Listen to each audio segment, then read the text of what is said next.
Episode 4. My name is Keith Sanderberg. Blake and the bodyguard both gasped at the same time. How is this possible? Keith, this... Blake was so scared that his voice trembled and he stuttered badly. But his bodyguard was well trained. Titan's expression went from stunned to normal in a single moment. Then, he began moving toward Keith again. He kicked out at Keith's head. Ding! Hammer fist proficiency activated. Keith was fast enough to avoid the attack, and he turned gracefully and landed a kick to the bodyguard's knees. But Titan was more stable than he'd expected. The huge bodyguard gave the tiniest wobble, but the full force kick wasn't nearly enough to topple him. Clearly, Keith was still not strong enough. However, he still had his hammer fist proficiency, and he put it to use by quickly yanking the bodyguard's feet out from under him. Bang! This time, his strategy was good enough, and Titan finally lost his balance and crashed to the ground. Keith used his advantage to attack. He kicked the bodyguard's head, and Titan blacked out on the spot. Within 3 attacks, he'd been able to defeat this man too. It was sheer luck that he'd still had the stones to throw at them earlier on, but this time around, it was all him. He was a real fighter, and this was his very own victory. Blake's face was as blank and pale as a sheet of paper. He was no longer the arrogant jerk he'd been just minutes earlier. Now, he was eyeing Keith in terror. Christina was scared too. She never expected her ex-boyfriend to be so powerful.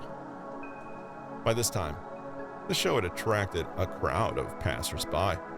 They looked on with wide eyes and began to murmur to each other. Whoa, this kid's powerful. Is he a Marine? A martial arts expert? If I had a man like that, I'd never be scared again. The crowd swelled until the garden was flooded with the sound of excited chatter. Keith didn't care about any of these things. He stepped boldly towards Blake. It seemed like he really was going to break his legs. Blake was in a state of complete fear and horror. His entire body trembled to the point where tears fell from his eyes.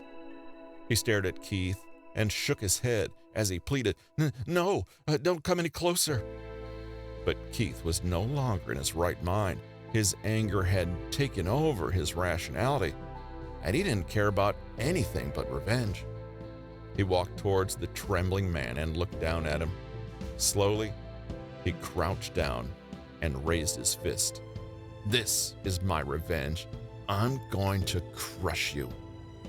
But before he could do anything else, Christina rushed over. She grabbed Keith's raised hand and pleaded in a shaky voice, Keith, don't be so impulsive, please.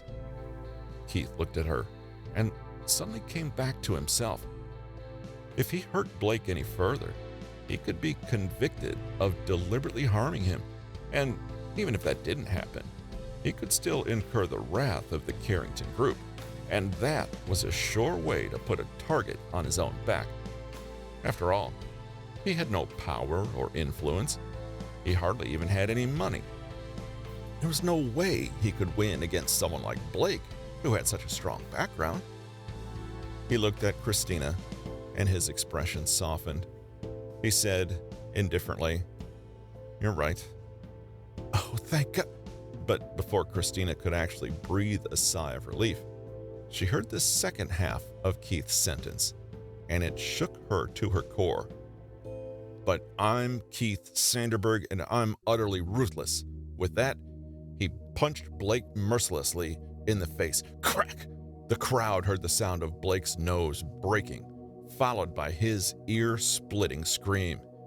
The garden fell silent. Some of the spectators had wanted to intervene and break up the fight, but now they cowered back instead. They didn't want their bones broken too. This young man really was as ruthless as he'd said.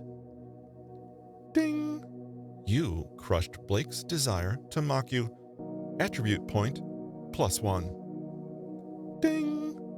You crushed the bodyguard's desire to teach you a lesson.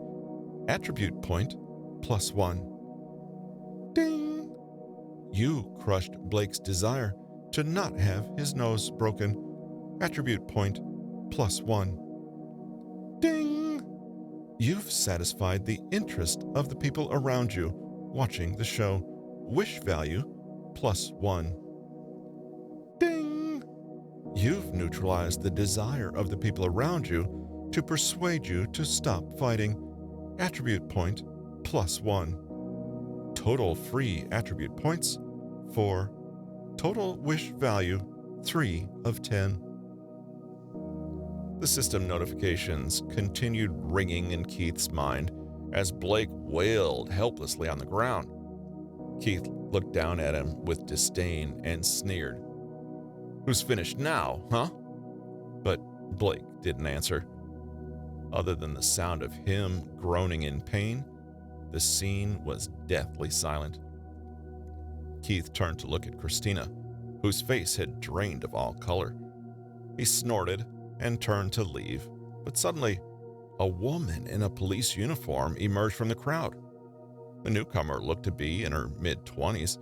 She had an elegant, dignified appearance, and her face was calm.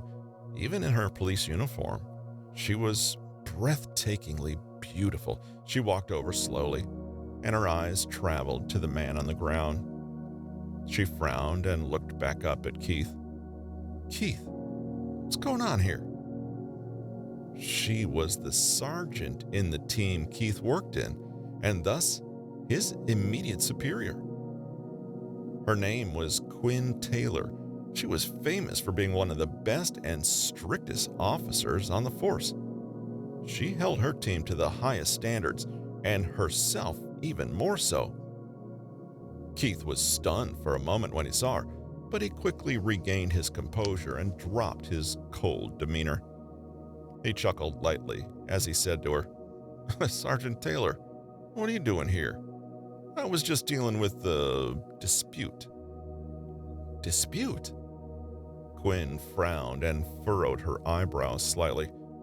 She'd only just arrived at the scene and had no idea what had happened. Blake, still lying helplessly on the ground, looked at Quinn with a ray of hope and shouted, "Officer, I'm Blake Carrington. This man broke my nose and was about to kill me. Arrest him." "Huh?" Quinn turned to Keith and whispered, "What the hell's going on here?" Keith exhaled heavily. It's kind of difficult to explain, Sergeant.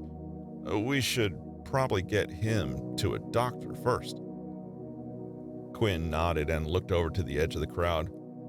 The hospital security had already arrived with a number of EMTs. "Over here," Quinn called out to them. "Looks like we got a broken nose." Hearing the officer's orders, the EMTs hurried over.